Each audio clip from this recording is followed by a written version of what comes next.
우리 찬송가 315장 드리겠습니다. 찬송가 315장입니다.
성부, 성자, 성령, 성삼위 하나님께 대림절 둘째 주로 예배드립시다. 아멘.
싹이 나며 그 뿌리에서 한 가지가 나설 결실할 것이요 그의 여호와의 영, 곧 지혜와 총명의 영이요 불안과 재능의 영이요 지식과 여호와를 경외하는 영이 강림하시리니 그가 여호와를 경외하고 두려워하는 사람이 것이며 그의 눈에 보이는 대로 심판하지 아니하며 그의 귀에 들리는 대로 판단하지 아니하며 공의로 사랑하는 자를 심판하며 정직으로 세상에 공정한 자를 판단할 것이며 그의 입에 막대기로 세상을 치며 그의 입술의 기운으로 악인을 죽일 것이며 공의로 그의 허리를 삼으며 성실로 그의 공의를 삼으리라.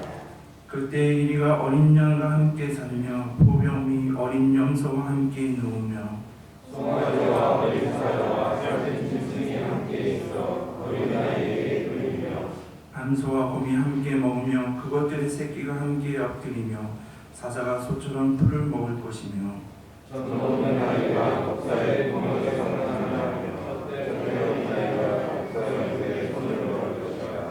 내 거룩한 산 모든 곳에서 해됨도 없고 상함도 없을 것이니 이는 우리 바다를 동동같이 여호와를 아는 지식이 세상에 충만할 것이니라.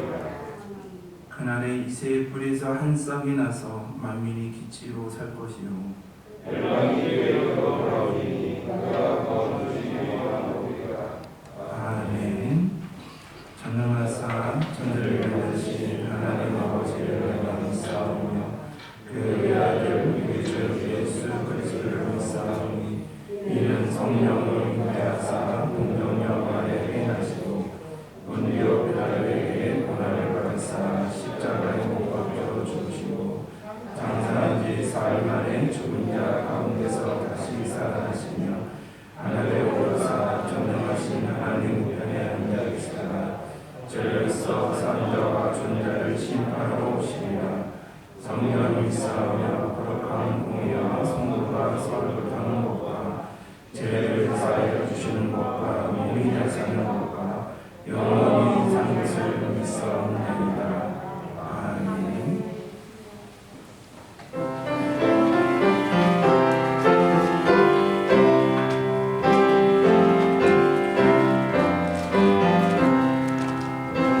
우리 주님 예수의 기쁜 찬송 드리세.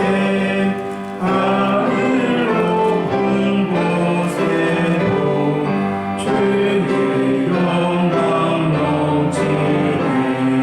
주의 크신 능력이 어느 곳에 묻었네. 원수들을 물리쳐 주 뜻대로 되도다. 밤하늘의 별들도 주의 영광 찬양해. 무엇으로 그 영광 비교할 수 있을까. 우리 주님 오시면 사랑 은혜 넘치고 영광스러운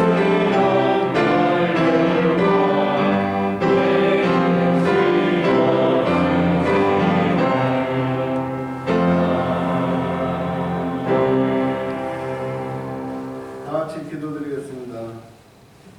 생명의 빛인 하나님 아버지, 2022년 한 해도 저희를 크게 사랑과 은총 가운데 인도해 주심에 감사드립니다.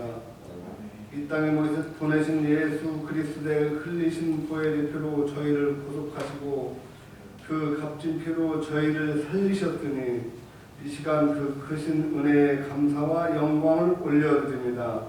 이 예배를 통하여 저희들 하나님의 형상을 회복하게 하시고 그리스도의 장성한 분량까지 성장하도록 인도하여 주시옵소서. 예수 그리스도만이 저에게 구원이시며 진리이심을 믿습니다. 그러나 때로는 복음의 능력을 참되게 깨닫지 못하여 세상에 유혹에 젖어 방황하고 자신의 고집대로 살아온 많은 시간들이 있었습니다. 하나님 아버지 이러한 모든 허물들을 용서하여 주시옵소서. 하나님 아버지만이 저희의 유일한 기쁨과 소망이 되게 하시며 저희 마음속에 악함과 원망과 좌절과 자의식으로 가득 차 있는 마음들이 예수 그리스도의 보혈의 능력에 힘입어 감사와 자유함으로 가득하게 하여 주시옵소서.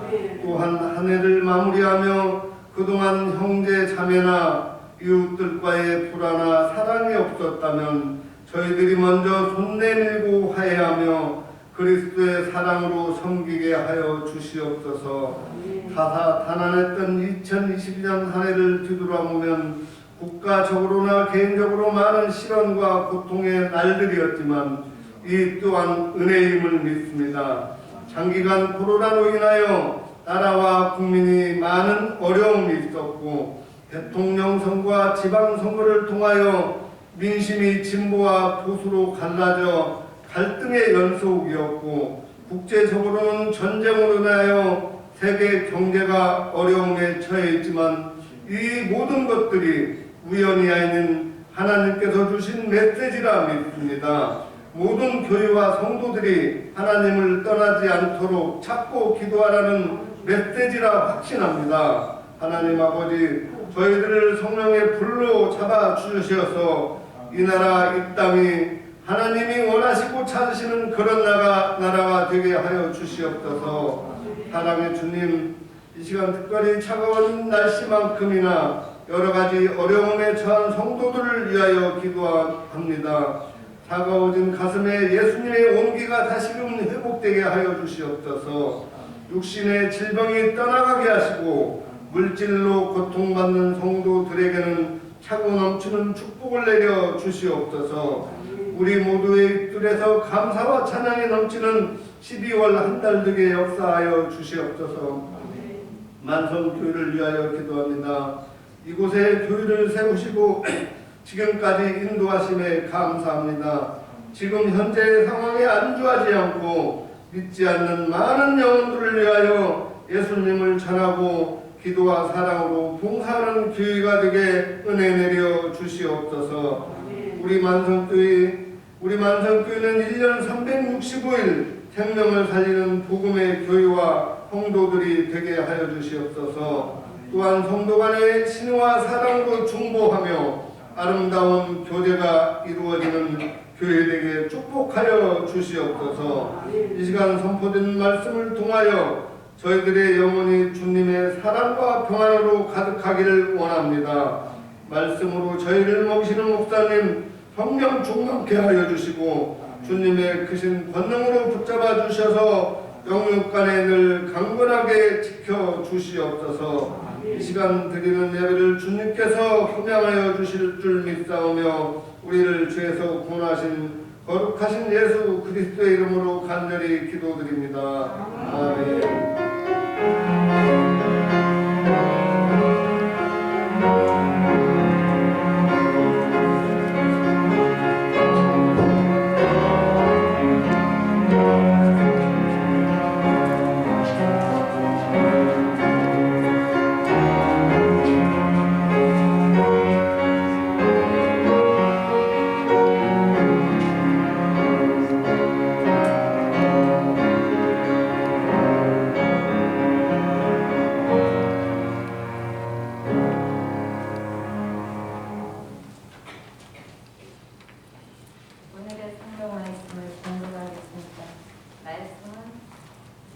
계시록 22장 7절.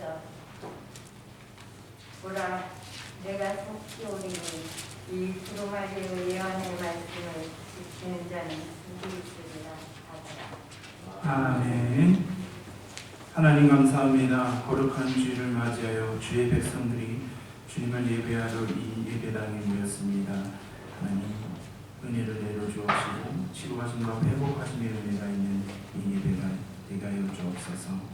같은 시간에 우리 어린이부와 중고등부에게 말씀을 전하시는 선생님들에게도 말씀의 능력을 허락하여 주셔서 우리 다음 세대들이 말씀으로 말씀 안에서 성장하는 데 부족한 것들을 인도하여 주옵소서. 오늘도 이 부족한 중에 떨리는 마음으로 감탄했습니다. 성령 하나님, 인간적인 모습은 가리워 주시고 오로지 주의 말씀만 전할 수 있도록 주님 인도해 주셔서 밀사하며 이 모든 말씀 사랑하신 우리 주 예수 그리스도의 이름으로 기도드립니다. 아멘.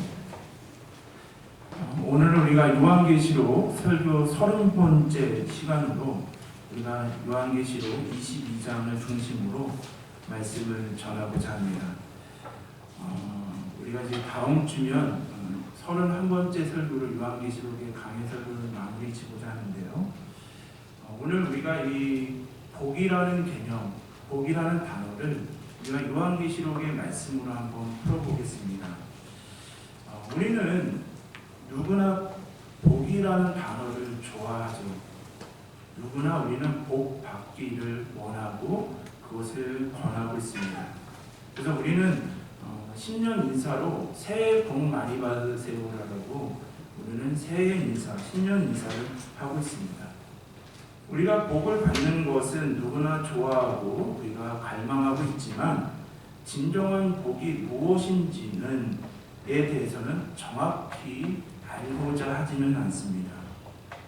이 복이라는 단어를 국어 사전에서 살펴보시면 이렇게 정의합니다. 삶에서 누리고 좋고 만족할 만한 행운 또는 거기서 얻는 행복이 바로 이 복이라고 정의를 내리고 있죠. 그렇기 때문에 국어 사전의 정의에 따라 행운이 따라서 누군가에게 권세의 복이 있거나 건강의 복이 있거나 물질의 복이 있거나 자녀의 복 등이 있으면 당신은 참으로 복을 받은 자입니다 라고 말을 하면서 부러워하면서도 우리도 나 자신도 이러한 복을 얻고자 합니다. 그러나 세상의 복은, 세상에서 정의를 내리고 있는 복은 불완전한 복임을 성서는 말하고 있죠. 한때 우리가 권세를 가지고 있고 건강을 가지고 있고 지혜와 물질을 가지고 있는 것 같으나 우리가 잃어버릴 때도 그것을 놓아버릴 때도 있음을 우리가 알 수가 있죠. 우리가 이러한 세상에 복을 얻고자 하나 그것을 얻지 못할 때는 우리는 낙심하게 되고 나 자신이 마치 불행한 것처럼 느껴질 때도 있습니다. 그런데 오늘 우리가 이 요한계시록 설교를 마무리하면서 요한계시록은 우리가 진정으로 구해야 하는 복이 무엇인지 또한 그것을 얻기 위한 방법이 무엇인지에 대해서 요한계시록은 말하고 있습니다. 요한계시록은요, 이러한 자가 복이 있다라고 7번 전하고 있습니다. 우리가 요한계시록에서 공부한 것처럼 성서에서 숫자 7은 완전함을 의미하는 숫자이죠.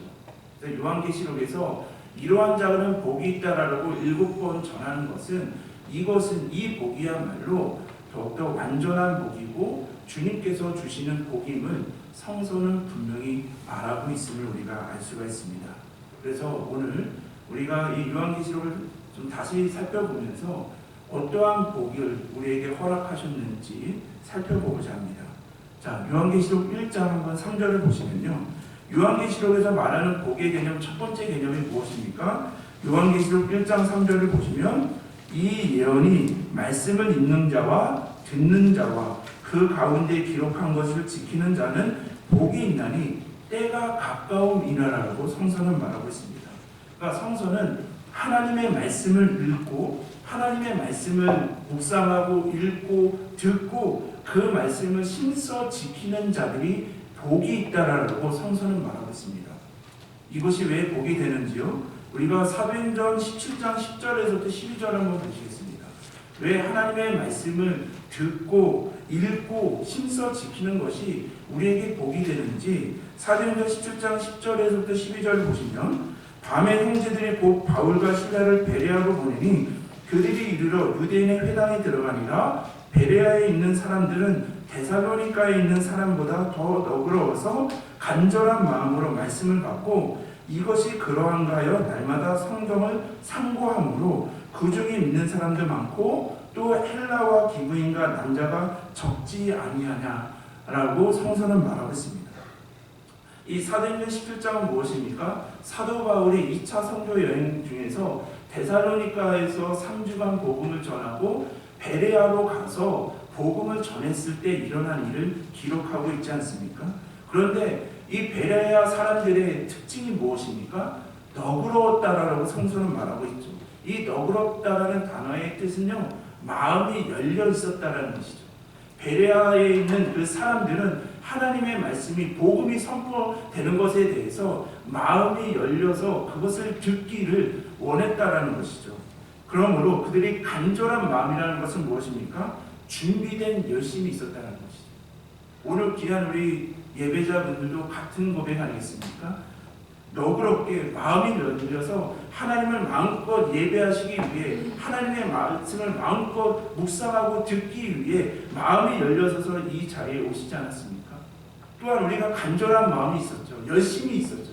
하나님의 말씀을 듣고자 하나라도 하나님의 말씀을 듣고 알고자 하는 간절한 마음, 열심히 있었기에 이 자리에 나온 것처럼 베레아 사람들도 그런 마음이 열려 있었고 말씀을 듣고자 하는 열심이 있었다라고 성서는 말하고 있습니다. 그런데요, 여기서 끝나는 것이 아니라 그들은 상고했다라고 성서는 분명히 말하고 있습니다. 이 상고라는 단어가 무엇입니까? 이 오늘 배운 말씀이, 오늘 들은 말씀이 정말 맞는 것인지 의심을 가질 뿐만 아니라 그것을 연구하고 그 말씀을 삶의 자리에서 적용시켰다라는 의미를 가지고 있습니다. 그러니까 그 말씀이 맞는지 틀린지도 연구할 뿐만 아니라 그 말씀을 가지고 삶의 자리에서 적용시켰다라는 것이죠. 그랬을 때 사도행전은 다른 지역보다 베레아는 많은 사람들이 죽게 돌아왔다라고 전하고 있습니다. 그냥 사람들이 죽게 돌아오는 것이 아니라 많은 기족 중부터 많은 그런 베레아 사람들이 하나님께 돌아온 이유가 무엇입니까? 편견 없이 하나님의 말씀을 들었고 듣고자 하는 열심이 있었고 들은 말씀을 삶의 자리에서 적용시키고자 하는 그러한 마음이 있었기에 더욱더 많은 자들이 생명의 복음으로 구원의 복음으로 생명으로 돌아왔음을 성서는 분명히 말하고 있는 것입니다. 그래서 요한복음에서 첫 번째로 말하는 말씀을 듣고 읽고 그것을 지키는 자가 복이 있는 이유가 무엇입니까? 말씀을 듣고 그것을 따르고 순종하며 나아갈 때 우리에게 생명이 주어지기에 구원이 주어지기에 이것이 귀한 복임을 요한계시록은 전하고 있는 것이죠. 우리 귀한 성도 여러분, 참 복 있는 분들이십니다. 마음이 열려 또한 간절한 마음으로 상고한 마음으로 주님의 말씀을 붙잡고 생명의 길을 걸어가시기에 우리는 누구보다 복된 자임을 요한계시록은 전하고 있죠. 또한 두 번째로 요한계시록이 말하는 복의 개념이 무엇입니까? 우리 요한계시록 14장 13절을 한번 보시겠습니다. 요한계시록 14장 13절을 보시면 또 내가 들으니 하늘에서 음성이 나서 이르되 기록하라. 지금 이후로 주 안에서 죽는 자들은 복이 있도다 하시니 성령이 이르시되 그러하다 그들이 수고를 그치고 쉬리니 이는 그들의 행한 일을 따름이라 하시더라라고 말하고 있습니다. 주 안에서 죽은 자는 복이 있다라고 성서는 말하고 있죠. 우리가 이렇게 삶을 살아가시다 보면요, 세상 사람들은 건강, 오래 사는 것에는 상당히 관심이 많이 있습니다. 그래서 운동도 하고 좋은 것을 먹고 건강을 지키기 위해서 얼마나 많은 노력을 하고 있습니까? 그런데 그들은 오래 사는 것에는 집중을 하지만 영원히 사는 것, 우리가 구원받아 하나님의 나라에서 영원히 사는 것에 대해서는 관심이 별로 없습니다. 그러하기 때문에 세상 사람들은 죽음이 복되다라고 절대 말할 수 없습니다. 육체적인 죽음이 끝이 나면 끝이라고 생각하기에 죽음을 가장 두려운 것으로 또는 죽으면 모든 것을 놓고 가기에 죽음은 두려울 뿐만 아니라 허무한 것이기 때문에 죽음이 복되다라고 말하는 세상 사람들은 없다라는 것이죠. 그런데 성서는 주 안에서 죽은 자는 복이 있다라고 말하고 있습니다. 예수님을 영접하고 복음을 전하는 사명을 감당하는 중에 여러 가지 고난과 박해와 유혹이 있다 하더라도 믿음을 가지고 인내의 소망을 가지고 끝까지 말씀 안에서 믿음을 지켜 주 안에서 죽은 자들은 복이 있다라고 성서는 말하고 있죠. 왜냐하면 우리는 현세를 바라보는 자들이 아니라 영원한 하나님의 나라를 바라보는 자로서 우리는 죽음에서 끝나는 것이 아니라 죽음 이후에 영원한 하나님의 나라에 거할 것임을 온전히 고백하기에 영원한 생명이 우리에게 주어졌기에 주 안에서 죽은 자들, 끝까지 믿음을 지켜 나아가는 자들은 그 안에는 복이 있음을, 영원한 삶이 우리에게 주어졌기에 복이 있음을 성서는 말하고 있습니다. 귀한 성도 여러분도 같은 고백 아니겠습니까? 우리는 이 땅의 삶만 선세를 바라보는 자들이 아니라 우리는 영원한 하나님의 나라를 바라보시며 이 땅에서 어떠한 고난과 어려움이 있다 하더라도 믿음을 지키고 말씀 안에서 기도 안에서 살아가기 위해 나아가는 자들, 그 이유가 무엇입니까? 우리는 영원한 생명을 고백하기에 주 안에서 죽는 자들이 복되다라는 것을 고백하기에 우리가 이 믿음의 길을 걸어가시기에 우리 성도님들은 참 복되다라고 요한계시록은 전하고 있습니다. 또한 요한계시록이 말하는 복의 개념 셋째는 무엇입니까? 요한계시록 16장 15절을 한번 다시 보시면 16장 15절에 보면 성서는 뭐라고 말합니까? 보라, 내가 도둑같이 오리니 누구든지 깨어 자기 옷을 지켜 벌거벗고 다니지 아니하며 자기의 부끄러움을 보이지 아니하는 자는 복이 있도다라고 성서는 말하고 있습니다. 도둑같이 올 때 누구든지 깨어서 자기 옷을 지켜 벌거벗지 다니지 않는 자에게는 복이 있다라고 말하고 있는데요. 자, 우리가 요한계시록 22장 12절을 계속 보시면요. 보라, 내가 속히 오리니 내가 줄 상이 내게 있어 각 사람에게 그 행한 대로 갚아주리라라고 성서는 말하고 있습니다. 자, 우리가 이 요한계시록을 잘 보시면요. 우리가 다시 오실, 우리가 2000년 전에 이 땅에 오셔서 십자가를 지시고 부활 승리를 이루시고 승천하셔서 하늘 우편에 계신 주님께서 다시 오심을 우리가 고백하지 않습니까? 예수님께서 이 요한계시록을 통해서 두 가지를 말씀하셨죠. 다시 오실 예수님은 뭐라고 말씀하셨습니까? 내가 도둑같이 올 것이다. 주님이 다시 이 땅에 오시는데 도둑같이 오실 것이고 또한 뭡니까? 속히 오신다라고 성서는 분명히 말하고 있습니다. 그러니까 다시 오실 예수님께서 나는 도둑같이 속히 올 것이다라고 말씀을 통해서 전하고 있습니다. 자, 우리 성도 여러분, 우리 마태복음 25장 31절에서부터 34절을 한번 보시겠습니다. 예수님께서 다시 속히 도둑같이 오실 그 재림의 때에 어떠한 일이 벌어집니까? 마태복음 25장 31절에서부터 34절을 보시면 인자가 자기 영광으로 모든 천사와 함께 올 때에 자기의 영광을 보지 않으리니 모든 민족을 그 앞에 모으고 각각 구분하여 목자가 양과 염소로 구분하는 것 같이 하여 양은 그 오른편에 염소는 왼편에 두리라. 그때 임금이 오른편에 있는 양들 오른편에 있는 자들에게 이르시되 내 아버지께 복을 받을 자들이요. 우편에 있는 자들은 하나님 앞에 복을 받을 자여 뭐라고 말합니까? 나와 창세로부터 너희를 위하여 예비된 나라 하나님의 나라를 상속받으라라고 예수님은 말씀하시죠. 이것은 무엇입니까? 우리가 고백하는 성서의 종말의 때 예수님이 이 땅에 다시 오심으로 시작된 그 종말의 때는 바로 심판의 때임을 성서는 말하고 있죠. 그렇기 때문에 우리는 종말을 다시 예수님이 이 땅에 오셔서 종말이 있음을 알지만 우리가 이 땅에서 더욱더 주의 말씀을 붙잡고 살아가는 이유가 무엇입니까? 바로 이렇게 오른편에는 양과 왼편에는 염소로 나눠지는 종말의 때는 예수님이 다시 오실 때는 심판의 때라는 것을 알기에 우리는 이 땅에서 믿음을 가지고 또한 말씀을 지키며 기도하며 깨어 나아가는 이유가 그 종말의 때는 바로 심판의 때임을 성서를 통해서 우리는 고백하기 때문이라는 것이죠. 그런데 이 사탄은 우리를 어떻게 지금 유혹하고 있습니까? 더욱더 이 종말과 심판을 믿지 못하게 합니다.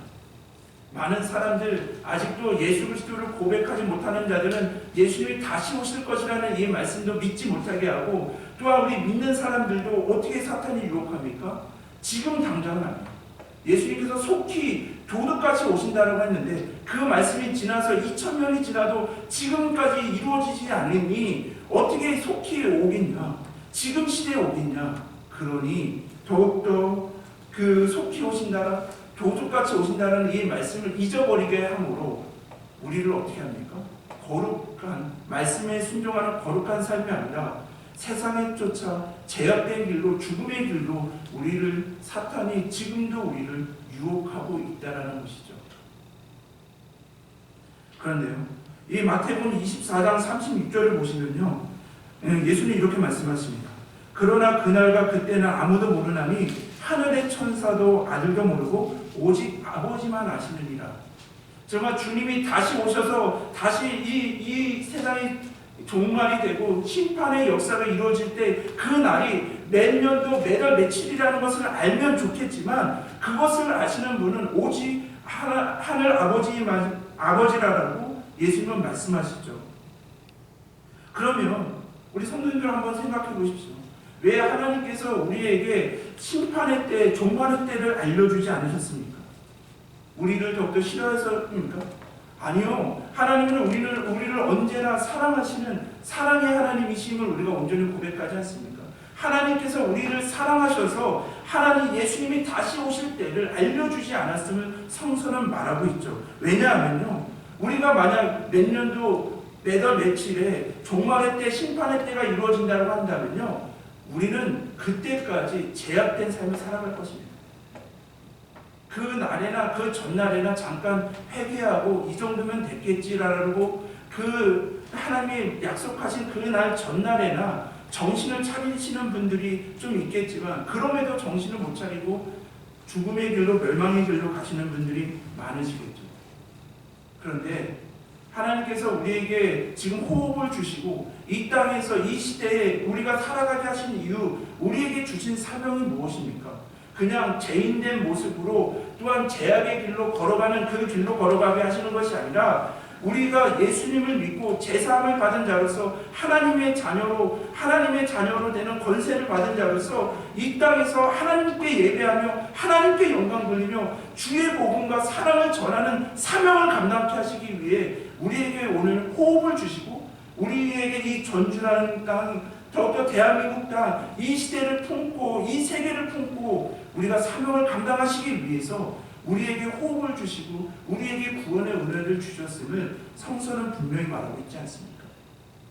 하나님이 우리를 구원해 주시고 우리에게 호흡을 주신 이유는 하나님께 영광을 돌리고 거룩한 삶으로 사명의 삶을 살아가기 하기 위함인데, 만약에 우리가 제된 생활로 제약의 생활로 살아간다면 정말 그 인생이 얼마나 허무하고 정말 그 인생이 얼마나 쓸모없는 인생이 될 것을 아시기에 주님께서는 그 심판의 때와 종말의 때를 오직 하나님만 아신다라고 우리를 사랑하셔서 끝까지 사명을 감당하게 하기 위해서 그 하늘 아버지만 아시고 있으면 성서는 분명히 말하고 있죠. 왜냐하면요, 우리가 마태복음 25장을 보시면 예수님께서 10처녀의 비유로 말씀을 하시죠. 어떤 내용입니까? 다 아시지 않습니까? 신랑이 올 때 지혜 있는 5처녀는 그 기름을 준비하여서 혼인잔치에 들어가지만 지혜롭지 못한 자들은 기름을 준비하지 못한 5처녀는 그 혼인잔치에 들어가지 못함을 예수님께서 말씀하시죠. 그런데 우리가 이 비유를 잘 생각해 보시면요, 지혜로운 슬기로운 5처녀나 그런 지혜롭지 못한 5처녀는요 모두 다 그 10명은 그 신랑이 언제 올지 아무도 몰랐습니다. 우리가 성서를 아무리 읽어봐도 지혜로운 처녀는 언제 올 것을 미리 알았기에, 신랑이 알았기에 그들이 기름을 준비했다라는 것을 찾을 수가 없죠. 지혜로운 자나 미련한 처녀나 더욱더 신랑이 언제 올지 아무도 몰랐습니다. 그런데 지혜로운 처녀와 미련한 처녀의 차이가 무엇입니까? 지혜로운 처녀는 정말 신랑이 지금 당장 올 것임을 생각하며 기름을 준비했다고 한다면, 어리석은 처녀는 설마 지금 오시겠어? 지금 당장 오겠어? 그렇게 하여서 기름을 준비하지 않았던 것을 우리가 알 수가 있죠. 이 열처녀의 비유를 통해서 또한 우리가 심판의 때를 알려주신 하나님의 크신 뜻이 무엇입니까? 이 두 본문을 합쳐서 생각을 해보면요, 하나님께서 심판의 때와 종말의 때를 알려주시지 않은 것은 오늘날 너희가 마치 지혜 있는 그런 처녀처럼, 오늘이 마지막 날인 것처럼, 오늘 주님이 오신다 하더라도 나에게 주신 생명을 다하고 나에게 주신 사명은 잘 감당하여 놀았다라고 깨어 종말적인 삶, 깨어 말씀 안에서 기도하는 삶을 살아내게 하기 위해서 우리에게 그 때를 알려주지 않으셨고, 또한 이 열처녀의 비유를 이렇게 말씀해 주셨다는 것이죠. 귀한 성도 여러분, 예수님께서 분명히 속히 오실 것이고 도둑같이 오시리라고 말씀하셨는데, 마치 2000년이 지나서 속히 오실 것 같지 않아서 마치 우리가 지혜롭지 않는 미련한 처녀들처럼 지금 당장 오시겠어, 설마 신랑이 지금 당장 오시겠어라고 하면서 우리 안에 기름을 준비하고 있지 않는다라고 한다면, 이 말씀을 더 기도하면서 묵상을 하는데요, 이런 마음이 들더라고요. 그래도 지혜롭지 못한 그 처녀는, 다섯 처녀는 등이라도 준비했잖아요. 근데 그 이 말씀을 계속 묵상하는데 그런 마음이 들더라고요. 하나님, 마치 우리가 지혜롭지 못한 처녀 같은 삶을 살아가고 있지 않습니까? 교회는 다니지만 예수 그리스도에 대한 믿음이 없기에, 또한 천국의 소망의 확신이 없기 때문에 기름을 준비하지 않아서 당장 지금 오시겠냐, 속히 오시겠다는 그 말씀이 들려지지도 않고, 주님의 심판이, 또한 이 재림의 때가, 그 말씀이 다가오지 않아서 우리가 지금 당장 오시겠냐라고 하면서 교회는 다니지만 믿음 없이 세상에 흔들리고 인간적인 말에 흔들리는 삶을 살아내고 있는 것이 오늘날 우리 그리스도인들이 아니겠습니까?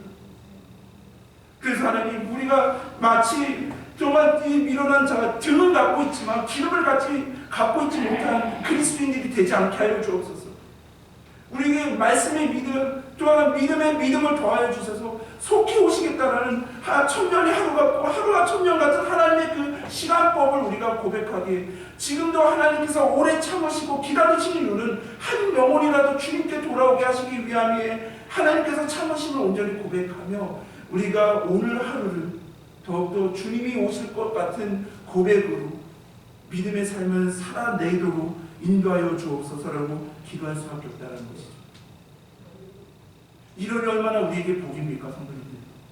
세상 사람들은 예수 그리스도를 고백하지 못해, 다시 오실 심판을 고백하지 못해, 지금 설마 오겠냐, 또한 이 심판이 있을 거냐라고 하면서 기름도 준비하지 못하고 혼인잔치에 관심도 없지만, 우리는 그 혼인잔치에 들어가기 위해 또한 지금 당장 주님이 오신다는 것을 고백하며 깨어 기름을 준비하며 말씀을 준비하며 또한 생명의 길로 걸어가고 있기에 우리가 얼마나 복된 자들입니까? 천국을 더욱더 소망하며 그 말씀을 소망하며 기름을 준비하는 삶을 살아가게 하시는 은혜가 얼마나 우리에게 복된 것임을 다시 한번 요한계시록은 우리에게 전하고 있는 것이죠. 또한 귀한 성도 여러분, 또한 요한계시록이 말하는 복의 개념 네 번째 무엇입니까? 요한계시록 19장 9절을 한번 보시면 성서는 뭐라고 말합니까? 천사가 내게 말하기를 기록하라. 어린 양의 혼인잔치에 청함을 받은 자들은 복이 있도다. 어린 양의 혼인잔치에 청함을 받은 자들은 복이 있도다라고 성서는 말하고 있죠. 또 내가 말하되 이것은 하나님의 참되신 말씀이라라고 말하고 있습니다. 하나님의 말씀이기에 어린 양의 혼인잔치에 더욱더 초청을 받은 자는 복이 있다라고 성서는 말하고 있는데요, 우리가 이 요한계시록을 살펴본 것처럼 19장에는 두 명의 여인이 나타나죠. 누굽니까? 한 명은 음녀죠. 바벨론으로 이렇게 표상이 되는 제약으로 이끌어가는 음녀의 뿐만 아니라 한 여인은 누구입니까? 혼인잔치에 더욱더 초대되는 신부. 그러니까 이 두 여인이 나타나죠. 그러면서 이 신부에는요, 두 가지 특징이 있음을 성서는 분명히 말하고 있습니다. 첫 번째 특징이 무엇입니까? 신부는 기뻐한다는 것이죠. 우리 성도님들 결혼식장에서 정말 이렇게 결혼식을 하실 때 얼마나 기쁘셨습니까? 그런데 여기서 기뻐하는 특징이 있는데요, 여기서 잘 말씀을 보시면요, 음녀도 기쁨을 추구하게 합니다.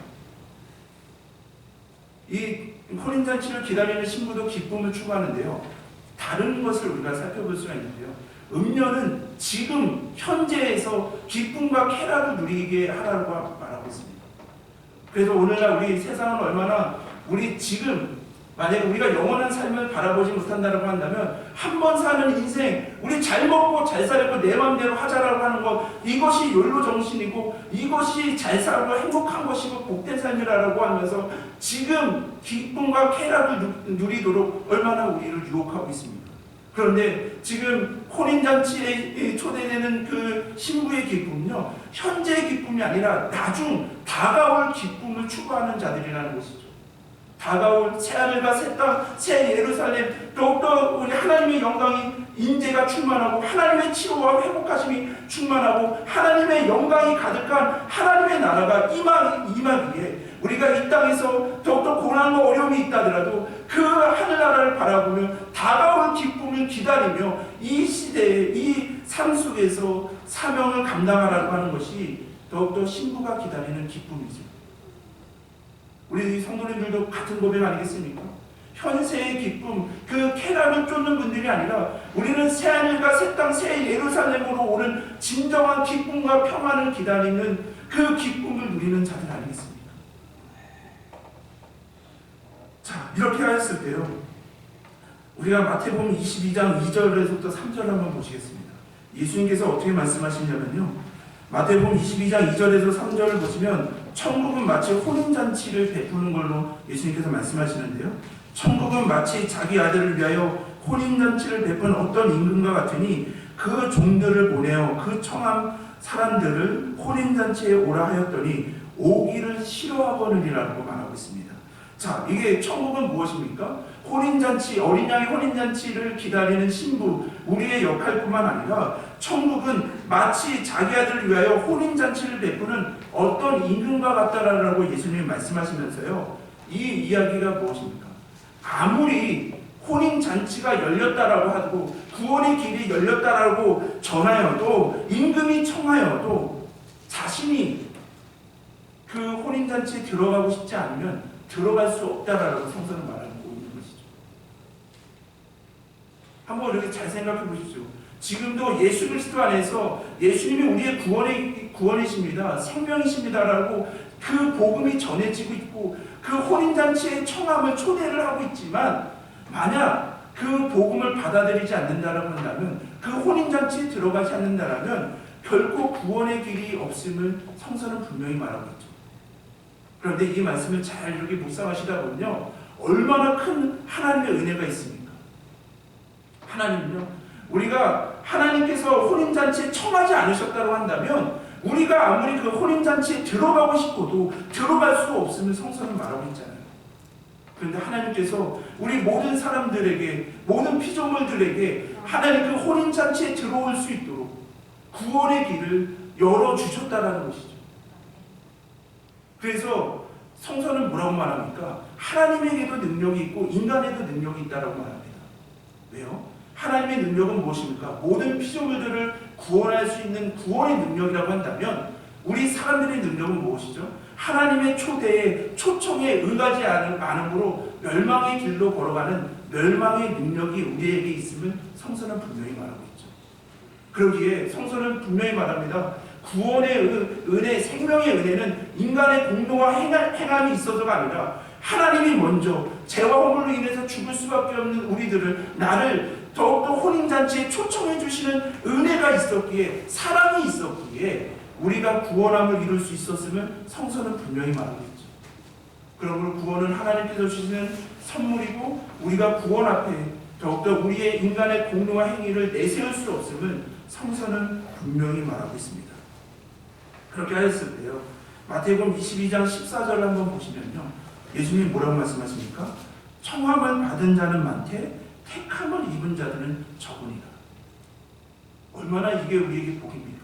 하나님께서 혼인잔치로 구원의 길로 예수 그리스도 안에서 우리를 구원의 길로 모든 자들을 청하셨는데 그 청함을 받은 사람은 많되 택하심을 입은 자들 그 하나님의 초대에 응하여서 믿음으로 예수 그리스도 안에서 생명의 길로 걸어가는 자들은 적은 이 시대에 더욱더 우리를 생명으로 그 하나님의 은혜를 깨닫게 하시는 것이 얼마나 은혜임을 성서는 다시 한번 그것이 복임을 성서는 분명히 말하고 있죠. 그래서 요한계시록 19장 8절에 뭐라고 말합니까? 어린 양의 혼인잔치에 청함받은 자들은 복이 있도다. 아멘. 우리 성도 여러분, 하나님의 혼인잔치의 청함에 믿음으로 초대에 응하셨죠. 예수를 그리스도로 온전히 고백하시는 그 초점장이 그 믿음의 믿음을 더하여서 응하였기에 우리는 참 복된 사람입니다. 또한 우리가 요한계시록에서 말하는 다섯 번째 그 복의 개념은 무엇입니까? 요한계시록 20장 6절을 보시면 이 첫째 부활에 참여하는 자들은 복이 있고 거룩하도다.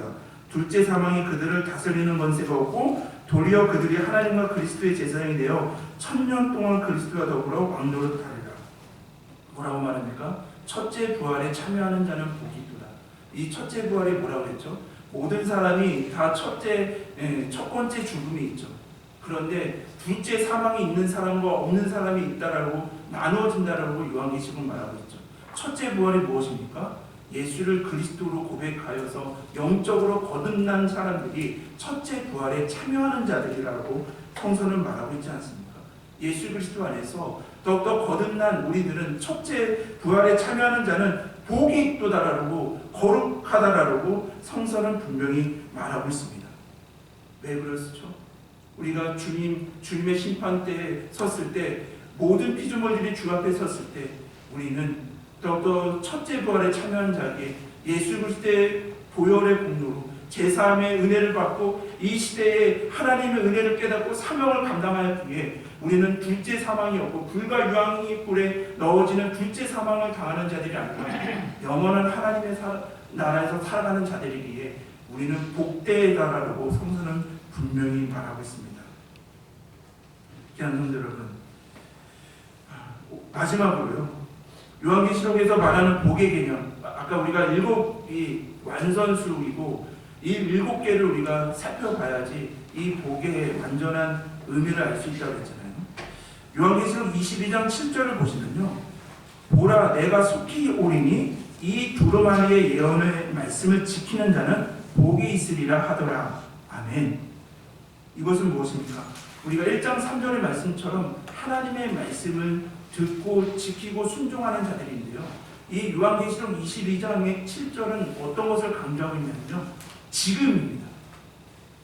우리가 그렇잖아요. 주님께서 속히 오실 것이고 도둑같이 오실 것이기에 우리가 말씀으로 깨어서 지금 믿음을 지키고 하나님의 말씀에 순종하는 것이 중요함을, 그것이 복되다라고 성서는 말하고 있지 않습니까? 이 요한계시록 22장 7절은요 지금을 강조하고 있습니다. 우리가 지금은 하나님의 말씀에 순종할 때가 아닙니다. 좀 세상에서 더 놀아보고 세상의 것을 더 누려보고 나중에 말씀을 순종하겠습니다라고 하는 것이 아니라 지금 당장 너희에게 들려지고 있고 깨닫게 하시는 하나님의 말씀에 지금 순종하며 나아가야 됨을 말하고 있는 것이죠. 왜요? 주님이 언제 오실지 모르기에 우리가 그 말씀을 지금 지켜나가는 것, 생명의 길로 걸어가는 것이 우리에게 참된 복임을 성서는 말하고 있는 것입니다. 또한 우리가 7번째로 요한계시록 22장 14절을 보시면 자기 두루마리를 빠는 자들이 복이 있으니 이는 그들이 생명나무에 나아가며 문들을 통하여 성에 들어갈 권세를 받으려 함이로다. 자기 두루마리를 빠는 자들은 무엇입니까? 예수 그리스도의 보혈의 은혜로 재시음을 받아 더욱더 말씀 앞에 거룩한 삶을 살아내는 사람들이 더욱더 자기 두루마리를 빠는 자들, 이러한 자는 복이 있다라고 성서는 말하고 있습니다. 귀한 성도 여러분, 오늘 우리가 이 요한계시록 설교를 이렇게 마무리하면서 세상적인 복과 또한 요한계시록에서 말하는 진정한 복의 차이가 있음을 온전히 고백하지 않습니까? 우리는 참 복된 자들입니다. 이번에 새해를 맞이해서 성도님들에게 새해 인사를 할 뿐만 아니라 중보기도 할 때 우리가 세상적인 복, 권세와 건강과 그런 재물과 이러한 복도 우리에게 있기를 기도해야 되겠지만 요한계시록에서 말하는 참된 복이 우리 안에 있기를 주님의 이름으로 기원합니다. 얼마나 귀합니까? 또 혼인잔치에 청한 자는 많은데 택함을 받은 자들이 없는 이 시대에 우리는 하나님의 사랑을 깨닫게 하시고 하나님의 사랑을 알기에 그 초대에 응하게 해주심으로 하나님의 자녀 삼아주시는 은혜가 얼마나 큽니까? 세상 사람들은 정말 영혼을 바라보지 못하고 영원한 하나님의 나라를 바라보지 못하여 현세에 집중하는 삶을 살아가기에 제약되고 멸망된 길을 걸어가고 있는데 우리는 다가올 새하늘과 새 땅 새 예루살렘의 그 아름다운 영광을 고백하게 하시고 소망하게 하시고 바라보게 하심으로 우리가 이 땅에서 더욱더 주님의 말씀을 믿음을 지키며 말씀에 순종하며 깨어 기도함으로 우리가 기름을 준비하는 지혜로운 다섯 처녀로 이 땅에서부터 하나님의 자녀로 하나님께서 주신 사명을 감당하는 자로 살게 하시고 거룩하게 하시니 이것이 얼마나 우리에게 복된 것입니다.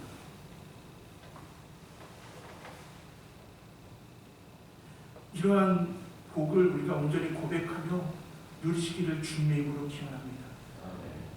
우리의 복은 오직 예수 그리스도이시고 예수 그리스도 안에서 깨어 말씀과 기도함으로 그 생명을 따라가는 자들에게 주님께서 진정으로 주시고자 하시는 완전한 복이 우리에게 임함을 온전히 고백하시며 이 요한계시록을 우리가 잘 묵상하시면 고난과 박해에 있는 초대교회 성도들에게 이 7가지의 복을 숨겨주신 이유가 무엇입니까? 고난과 박해, 지금은 너희가 고난과 박해가 있다더라도 그럼에도 불구하고 예수 그리스도를 고백하고 믿음으로 나아가는 자들, 너희들이 참된 생명을 가지기에 거룩한 삶을 살아가기에 더욱더 심판을 준비하는 삶을 살아가기에 상급을 준비하는 삶을 살아가기에 너희가 참된 복된 자들이라고 위로하셨던 이 말씀이 오늘날 이 시대에 말씀이 들려지지 않고 더욱더 우리를 유혹하고 고난과 조롱과 비난이 있는 이 시대에 믿음으로 승리하고자 하시는 귀한 우리 성도님들에게 하나님의 말씀의 위로와 능력이 충만하시기를 주님의 이름으로 기원합니다. 주님, 예수님 안에서 우리는 하나님의 나라를 바라보며 소망하며 이 땅에서 믿음으로 더욱더 말씀을 지키며 깨어 기도하며 나아가기에 우리는 참으로 복된 자, 주님께서 우리에게 허락하시고자 하는 완전한 복을 받은 자로 그 어떤 것도 우리의 복됨을 빼앗을 수 없음을 고백하기에 우리는 참으로 복된 자라는 것을 고백하며 어떠한 상황 속에서도 믿음을 지켜 끝까지 사명을 감당하는 데 부족함이 없도록 인도하여 주옵소서. 하나님, 우리가 속히 오고 정말 오시겠다라고 도둑같이 오시겠다라고 하시는 그 예수님의 말씀을 고백함으로 우리가 이 땅에서 주님의 다시 오심을 기다리는 믿음으로 기다리는 삶을 살아내는 데 부족함이 없도록 인도하여 주옵소서. 하나님, 성령 하나님, 지금 이 순간 성령의 하늘의 복, 성령의 복, 우리의 심령을 덮어 주옵소서. 이 모든 말씀 사리 많으신 우리 주 예수 그리스도 이름으로 기도드립니다. 아멘.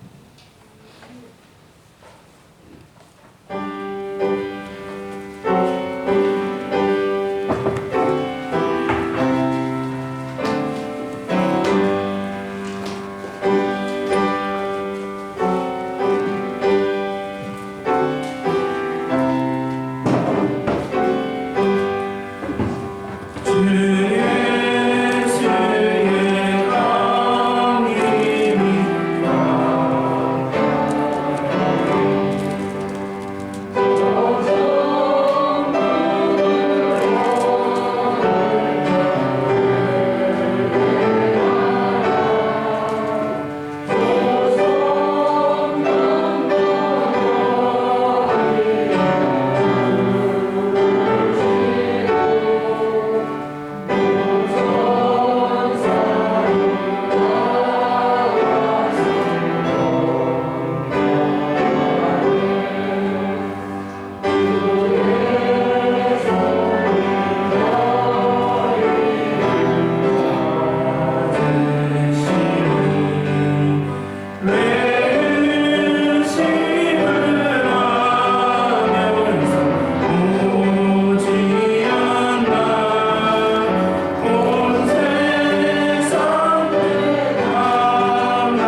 하나님, 모든 것이 하나님의 은혜입니다.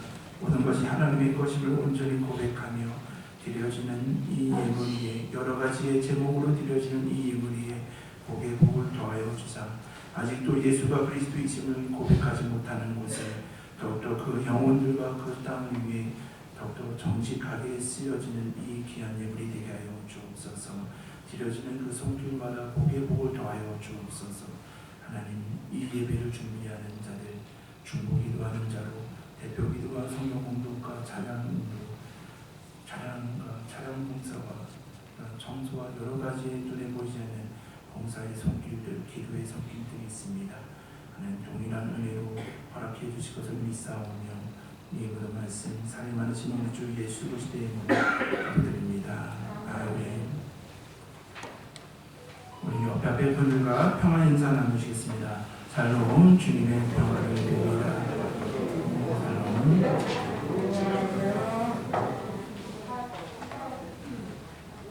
오늘 남녀신부의 총회 우리 각각 진행해 주시고요.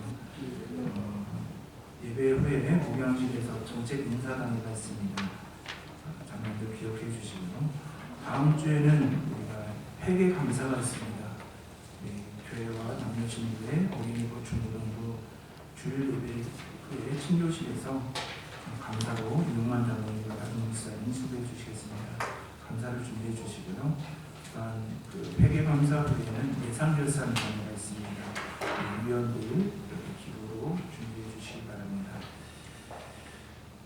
우리 다 같이 일어서서 결단의 찬송하시겠습니다.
예언의 말씀을 지키는 자는 복이 있으리라는 주님께서 주시는 완전하고 진정한 복을 고백하며 이 땅에서도 믿음으로 말씀으로 승리하고자 이 세상으로 나아가시는 귀한 성도들을 보내기 위해 지금부터 영까지 함께 하시기를 축원하옵나이다.